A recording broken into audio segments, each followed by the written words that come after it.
नमस्कार दोस्तों। तो आप देख सकते हो मेरे स्क्रीन पे यहाँ पे अतुल प्रसाद जी का ट्विटर हैंडल है। यहाँ पे उन्होंने सुबह में एक ट्वीट किया है, बाकी उन्होंने कल भी उन्होंने ये सारे ट्वीट किए हैं जिसको लेके काफ़ी सारे जो स्टूडेंट के अंदर डाउट्स हैं, जो फर्जी कैंडिडेट को इंटर जो किया गया है उसके रिगार्डिंग यहाँ पे उन्होंने साफ-साफ लिखा था कि सप्लीमेंट्री रिजल्ट आएगा, जो कि ये कल का ट्वीट है, ये आप लोगों ने देख लिया होगा।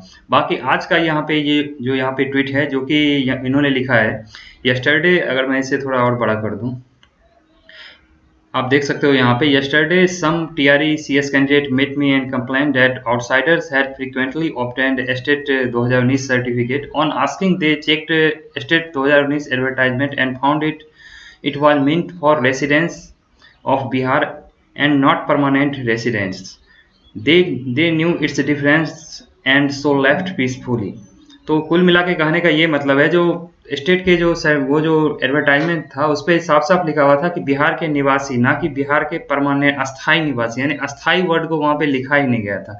उस वजह से क्या हो रहा है, जो जो भी जिनके भी फादर्स, एक तरह से कहिए जो फादर अगर बिहार में जॉब कर रहे थे, ये भले ही वो जॉब कर रहे हो या किसी बिजनेस पर्पज से यहाँ रह रहे हो, अगर उनके लड़के या फिर यहाँ पे वो रहे थे तो वो एक तरह से बिहार के निवासी हो गए। तो कुल मिला के उन्होंने अगर स्टेट में डाला है तो फिर उनका रिजल्ट है और वो फिर वैलिड कैंडिडेट है इनके हिसाब से, क्योंकि एडवर्टाइजमेंट जो था स्टेट का उसमें कोई परमानेंट वर्ड का यूज ही नहीं हुआ था। उस वजह से वो लोग इंटर कर रहे हैं। तो यहाँ पे कुल मिला के जो इस तरह के कैंडिडेट हैं उनको फिर आप बाहर नहीं कर सकते हैं अतुल प्रसाद के अकॉर्डिंग। तो बाकी जो भी लोग स्टेट पास आउट नहीं है तो उन लोगों को बाहर किया ही जाएगा, क्योंकि कल कशिश न्यूज ने जब जो इंटरव्यू लिया था अतुल सर का, उसमें उन्होंने साफ साफ कहा था कि जब तक ये फिल्टराइजेशन का प्रोसेस पूरी तरह से खत्म नहीं होता तब तक हम सप्लीमेंट्री रिजल्ट देते रहेंगे। तो कई लोगों को ये डाउट होगा, जो अगर ये चीज़ें अगर 1 साल 1.5 साल बाद अगर भोके, यानी अगर एक सप्लीमेंट्री रिजल्ट आता है फिर भी अगर किसी तरह का अगर फिर कोई फर्जी पकड़ा जाता है तो फिर जो अगर आगे उस तरह का अगर फिर क्या सप्लीमेंट्री रिजल्ट क्या साल 1.5 साल बाद भी आ सकता है दोबारा तिबारा? तो ये बिल्कुल आ सकता है, क्योंकि अगर उस टाइम भी अगर वो पकड़े जाते हैं तो फिर इनके पास बीपीएससी के पास अभी जो टीआरई 1 हुआ है इसका पूरा रिजल्ट उनके पास है, तो वो देखेंगे कि इस 1 वाले में कौन कौन वेटिंग लिस्ट में था, तो उनको अपॉर्चुनिटी बिल्कुल मिल सकती है। बाकी उतना ये आपको आगे नहीं सोचना है, बाकी आपको ये देखना है जो अभी जो टीआरई 1 का जो ये सेकेंड जो मेरिट लिस्ट या यूं कहिए प्रोविजनल जो ये रिजल्ट आने वाला है, क्योंकि ये निश्चित रूप से आएगा। ये बस अब मैं समझता हूँ कि ये 2 तारीख को ज्वाइनिंग लेटर वाला ये प्रोसेस खत्म होगा, उसके बाद फिर बीपीएससी शिक्षा विभाग बीपीएससी को जरूर सौंपेगी जो कौन कौन ऐसे थे या फिर किस सब्जेक्ट में कितने अब खाली बच रहे हैं।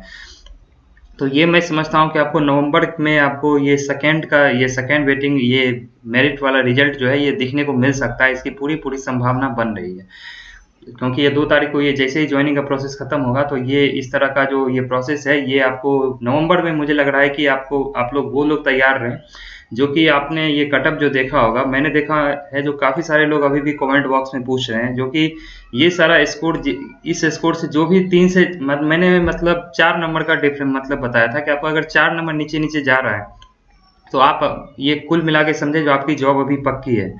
अगर आप ठीक स्कोर पे हैं, जैसे कि बहुत लोग ऐसे हैं जिनका मार्क्स 52 है या 63 है फिर भी उनका सिलेक्शन हुआ ही नहीं है, तो इसका सीधा सा मतलब है कि आपसे कोई एज में बड़े हैं तो उनको वो अपॉर्चुनिटी दी गई है। तो यानी कि अगर आप उनसे एज में कम है तो आपको वो अपॉर्चुनिटी नहीं मिलेगी, क्योंकि उसमें साफ साफ लिखा है कि अगर टाई हो रहा है जहाँ पे तो वहाँ पे सबसे पहले एज देखा जाएगा।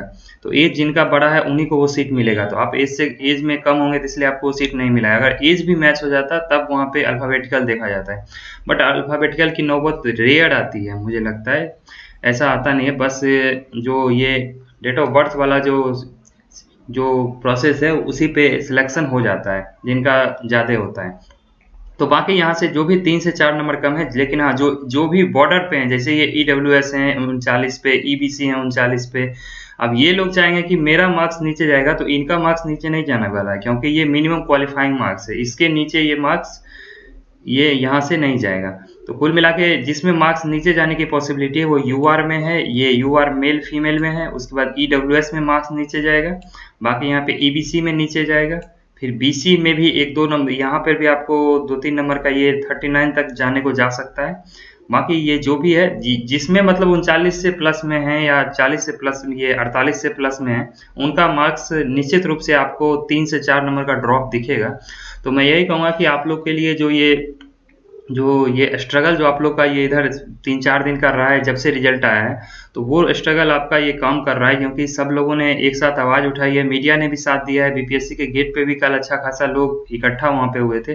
तो इस चीज़ को काफ़ी प्रमुखता से दिखाया जा रहा है हर जगह, खास करके कंप्यूटर वाले ज़्यादा एक्टिव हैं, तो उनकी चीज़ों को मैं देख रहा हूँ कि हर जगह कंप्यूटर साइंस वर्ड का ज़रूर इस्तेमाल किया जा रहा है। वही वजह है कि आज अतुल सर ने भी कंप्यूटर साइंस के रिगार्डिंग एक यहाँ पे ट्वीट किया है। हालाँकि ये सीएस वालों के लिए थोड़ा थोड़ा यूँ कहिए तो अच्छी खबर नहीं है, बट जो भी है, तो आपको ये रेसिडेंस और परमानेंट वाला में मैं समझता हूँ कि 800 कैंडिडेट उस टाइम थे जब लिस्ट आया था। तो 800 में भी ऐसा ज़रूरी नहीं है कि सबके पास स्टेट का सर्टिफिकेट हो, तो वहाँ भी लोग बाहर ही होंगे। तो कुल मिला के सीट काफ़ी बाहर होने वाली है, मतलब सीट काफ़ी खाली ज़रूर होने वाली है। तो जो भी 3 से 4 नंबर के रेंज में उनका सिलेक्शन निश्चित होगा, आप ये मान लीजिए। बाकी मैंने आपको कट ऑफ का आंकड़ा जो मैंने जो बताया था उसके रिगार्डिंग आपने देखा होगा कि 1 से 2 नंबर का डिफरेंस बस इसी 3 कैटेगरी में था। बाकी सारी कैटेगरी का कट ऑफ वही था जो मैंने आपको बताया था अपने टेबल में। तो बाकी मैं यही कहूँगा, आप उस टेबल को भी देख पा रहे होंगे, या फिर आपके पास वो स्क्रीनशॉट ज़रूर होगा अगर आपने मेरा वो पिछला वाला वीडियो देखा होगा जो कि मैंने रात ही डाला है। तो यही मैं कहूँगा कि जो भी 3 से 4 नंबर है, मैंने काफ़ी लोगों का कमेंट भी पढ़ा है जिसमें कि सबकी अलग-अलग प्रॉब्लम है। तो मैं यहाँ पे यही कहूँगा कि 3-4 नंबर जो नीचे हैं वो लोग श्योर रहें कि उनका सिलेक्शन होने वाला है। बाकी अगर हम आज की कुछ खबरों पे चलें, तो यहाँ पे आप देख सकते हो कि दिया हुआ है जो अभी जारी शिक्षक नियुक्ति के रिक्त पदों को पूरक परिणाम, वही सप्लीमेंट्री रिजल्ट की बात की जा रही है। बाकी यहाँ पे टीआरई 2 की बात की जा रही है, जो कि अभी नहीं होनी है। जब तक ये सप्लीमेंट्री रिजल्ट आ नहीं जाता ये, तब तक मुझे नहीं लगता ये टीआरई 2 होने वाला है। या फिर अगर बीच में आ भी जाता है तो वो ऐसा नहीं कि सीट को ऐड कर दिया जाएगा, ऐसा बिल्कुल भी नहीं होगा। इसलिए आपको घबराने वाली बात नहीं है, क्योंकि जब चेयरमैन खुद कर रहे हैं तो वो चीज़ ज़रूर होगा। बाकी यहाँ पे आप देख सकते हो कि ये भी वही न्यूज़ है, अभी जारी शिक्षक नियुक्ति के रिक्त पदों को पूरक परिणाम से भरा हुआ। ये ट्वीट करके दी जानकारी। पूरक परिणाम एक से अधिक बार जारी होंगे, यानी कि उन्होंने क्लियर बोल दिया एक से अधिक बार जारी होंगे, जब तक कि वो पूरी तरह से फिल्टर नहीं हो जाते हैं। बाकी पुराने स्कूल में ही रहेंगे 28,000 नियोजित शिक्षक, ये सब वाली वही बात है जो कि ऑलरेडी वर्किंग छठा फेज में है, या फिर जो कर रहे हैं नियोजित वाले, उनके लिए ये न्यूज़ है। बाकी यहाँ पे आपने ये कट ऑफ का आंकड़ा को लेके यहाँ पे आप देख सकते हो, ये सारे न्यूज़पेपर ने वही चीज़ें आखिर भरी हैं। यहाँ पर भी आपको दिया गया रिक्ति 1 से अधिक पूरक परिणाम से भरी जाएंगे। तो ये सारे पेपर ने इस खबर को प्रमुखता से छापा है। बाकी यहाँ पे बीपीएससी गेट के बाहर ये जो हंगामा कल ये जो प्रदर्शन करने के लिए पहुंचे थे, उन चीज़ों को यहाँ पे प्रमुखता से लिखा गया। यहाँ पर भी आप देखिए कंप्यूटर साइंस में गलत काउंसलिंग का आरोप लगा रहे शिक्षक अभ्यर्थी। तो कुल मिला के यही है, जो जिनका भी कंसर्न है, जो जिनके पास एस्टेट नहीं है, या एस्टेट के बाद ये 2019 के बाद उनका ग्रेजुएशन का सर्टिफिकेट या पीजी का सर्टिफिकेट है, तो उनको बाहर किया जाएगा। बाकी यहाँ पे 2 लाख शिक्षकों को नियुक्ति पत्र देने की बात 2 तारीख को, ये 2 नवंबर को 1.25 लाख या 1,20,000 के करीब नियुक्ति पत्र देने की बात कही जा रही है, जिनका अभी मैं समझता हूँ कि हर लोगों का लगभग काउंसलिंग खत्म हो चुका है कल, जैसा कि हर जगह दिखने को मिल रहा था। तो मैं समझता हूँ कि कुछ एक लोग होंगे जो कि अगर वो बिहार से बाहर होंगे तो उनको ही वही मैं समझता हूँ कि अभी उनका काउंसलिंग ना हुआ हो, बट सबका हो चुका है। और सब लोग अपने मैं समझता हूँ कि ट्रेनिंग सेंटर पे भी चले गए होंगे। बाकी यही है, जो ट्रेनिंग सेंटर जो डिस्ट्रिक्ट वाला था वो मैंने आपको रात भी बताया था, वो फुल हो चुका है, जिस वजह से सबको ब्लॉक में दिया जा रहा है। ब्लॉक से फिर आपको एक स्कूल अलॉट किया जा रहा है, फिर स्कूल में जाके फिर वहाँ पे ट्रेनिंग का प्रोसेस क्या होता है वो आपको वहाँ पे पता चलेगा। बाकी ये वही न्यूज़ थी जो कि मैंने आपको पीछे बताया। तो यही सारी जानकारी आज के न्यूज़पेपर में भी दिखने को मिली है। तो मैं यही कहूँगा, कंप्यूटर साइंस के अभ्यर्थी को घबराने की कोई ज़रूरत नहीं है। आपका जो संघर्ष है वो काम आया है। बाकी जितने भी सिलेक्ट हो चुके हैं उनको भी इस मुहिम में साथ देना है, ताकि जितने भी मैं यही चाहूँगा कि जितने भी ये 8300 समथिंग वाले जो कंप्यूटर के अभ्यर्थी का सीट था, उस पे वो जेन्युइन कैंडिडेट का सिलेक्शन हो, ताकि तभी आप जब स्कूल में जाएँगे तो एक जो कम्युनिटी सीएस वालों की बनेगी, वो एक हेल्दी कम्युनिटी बनेगी। नहीं तो अगर उसमें अगर कोई मान लीजिए 150 फर्जी कैंडिडेट रहते हैं, तो अगर वो फर्जी तरीके से इंटर कर सकते हैं, तो वो उस ग्रुप में भी जब वो कम्युनिटी बनेगी तो उसमें भी वो फर्जीवाड़ा करने का पूरा कोशिश करेंगे। तो मैं यही कहूँगा कि आप लोग को घबराने की कोई ज़रूरत नहीं है। बाकी अगर इस बहाली से रिलेटेड कोई भी अपडेट आती है तो मैं आपको चैनल पे टाइम टू टाइम अपडेट कर दिया करूँगा। अगर आप इस चैनल पे नए हैं तो चैनल को जरूर सब्सक्राइब करें। मिलेंगे किसी अगले वीडियो में, तब तक के लिए धन्यवाद।